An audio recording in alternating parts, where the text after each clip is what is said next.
Hello, YouTube. Welcome back. Thanks for joining me today. Today, I want to talk about the issue of flying a drone in the national park. So about a week ago, I was in Big Bend and I posted a video, and some of it included some aerial footage from a drone, and I posted it on YouTube. And then I started getting some comments saying that some of them were just asking about the permit process, and others were saying that's illegal, they're going to hunt you down, and they're going to fine you. Well, I know ignorance of the law is no defense, but I can tell you, in that video, it shows me going from Terlingua, and I stopped by the first ranger station. Nobody's there because they're remodeling it. And then I go on to Panther Junction, where I get my permit. And I continue on to Old Ore Road to go see this rolled over Unimog. And I can tell you this, there are no signs anywhere between Terlingua and Old Ore Road, or even down Old Ore Road as far as I went, that say don't fly a drone. There are a lot of speed limit signs, so I know what the speed limit is, but no signs about a drone. So then, maybe, like I said, maybe a week passed, and I get this letter, certified mail, from the United States Department of the Interior, National Park Service, Big Bend National Park. And I'll get to the contents of that mail in just a minute. But first, I want to talk a little bit about drones in general. So they've made drones illegal to fly in national parks, apparently. How do you feel about that? I don't think drones harm anything. I mean, if you look at the video, and you can find it on my channel if you haven't seen it, in that video there's a Jeep going through the desert. There are, well, actually some motorcycles show up there. There's a rolled over Unimog spilling fluids, I assume diesel, onto the desert floor.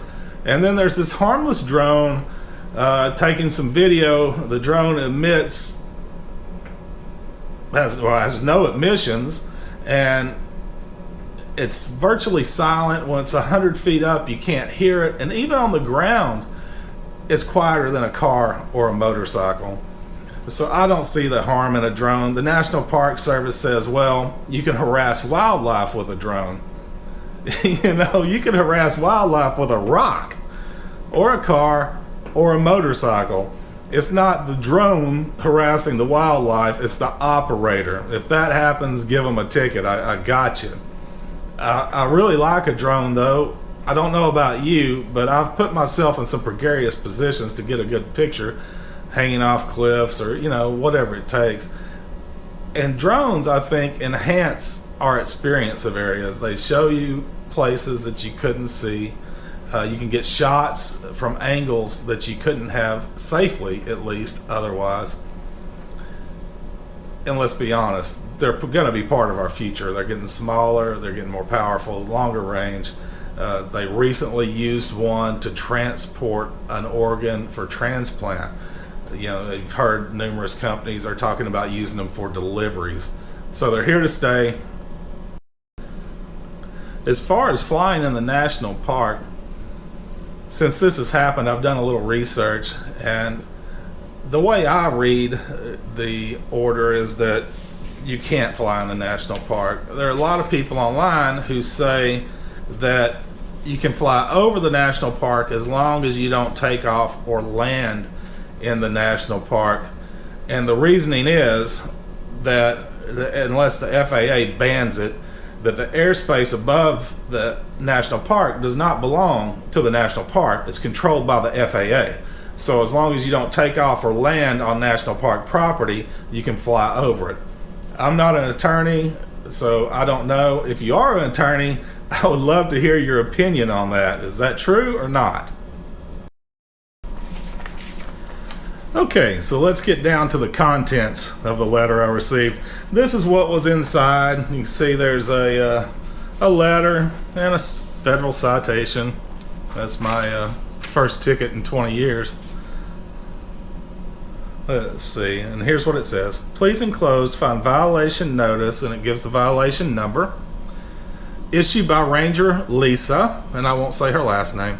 The citation is based on the investigation of the incident in which you were involved at Big Bend National Park, involving a YouTube video and the admitted operation therein of a UAS within Big Bend boundaries.